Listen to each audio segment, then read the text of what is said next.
Megan Farrell with Assistive Technology, back again for another unboxing of AT. So at Great Prairie, we are so fortunate. We have the most incredible assistive technology library. We have over 730 items. And so in order to get through these, I think sometimes where it makes sense, we're gonna go ahead and unbox a group of items. And so today, that's what our unboxing is about. It is about alternative access, looking at keyboard options so that students can access whatever they need to when we're talking about computer. So let's go for it. Okay, so we have several options. I pulled about half a dozen here. We're gonna work largest to smallest and kind of look at the varieties very, very quickly.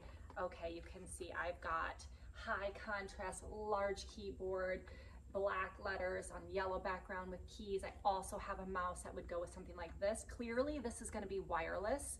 At this moment, it may be Bluetooth, it may be wireless with just a little USB dongle that would plug into a computer. This is a fairly new one, thanks to our OTs at Great Prairie.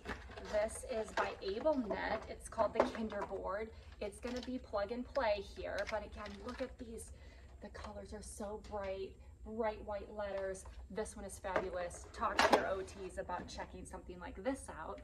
Okay, these are some of my favorites. These are completely sealed silicone keyboards. This one is Bluetooth and has just a wonderful feel.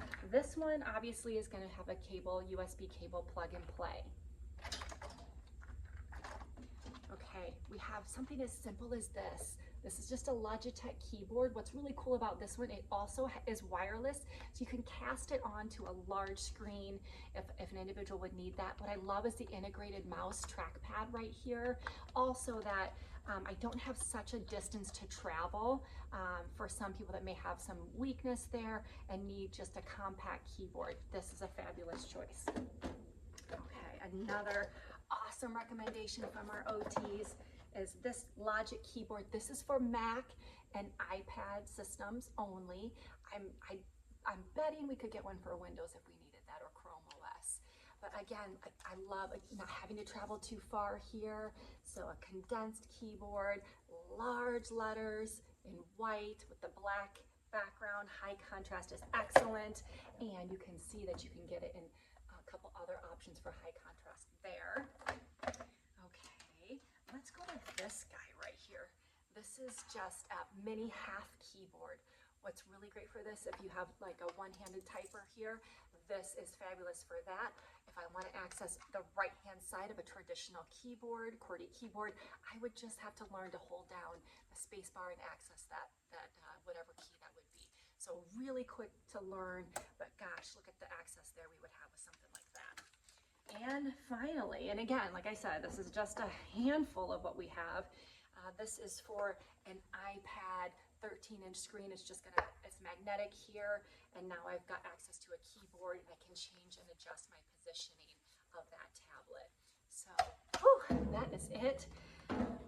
Looks like we got that done in about 3 minutes. Check us out at gpaea.org, Media Library, Insignia, and you can try these with your students. Have a great day.